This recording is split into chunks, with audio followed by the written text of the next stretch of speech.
Next on the list for us, Western Kentucky traveled to Ohio State and got blown out.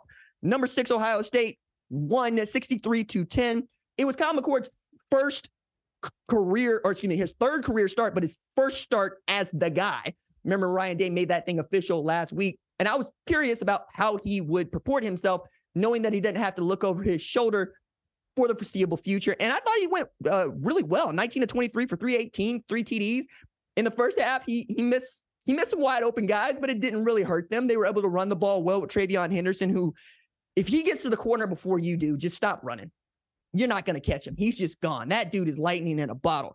But as much as I want to keep talking about TreVeyon Henderson and what Marvin Harrison Jr. was able to do in the big play game, I wasn't so much watching the offense in this one. I was watching Jim Knowles' defense, because that has been the reason that Ohio State has lost to Michigan, right, in the past. And frankly, the reason they haven't won another national championship since 2014. The defense has not been great. But Ryan Day told me at Big Ten Media Days, this defense is as close to the 2019 one as they've had since he's been there. And that 2019 one was outstanding. You'll remember Chase Young was just a man amongst boys on that defense. But check this out.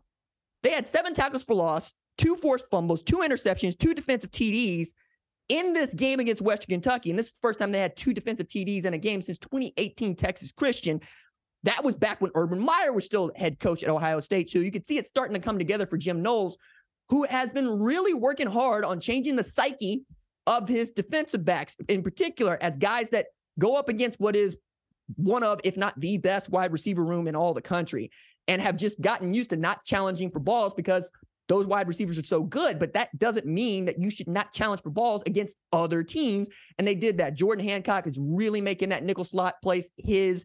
I got to see some really great play from Josh Proctor, who's going in his 6th year, a lot of experience back there. But it's great to see those defensive backs making plays on the ball and getting takeaways for the offense, because if you got an Ohio State defense that is going to take the ball from people and give it back to Ryan Day, look out, we're on to something here, as they are finally starting to hit their stride against an important game coming up against Notre Dame, who also feels like a really good football team right now.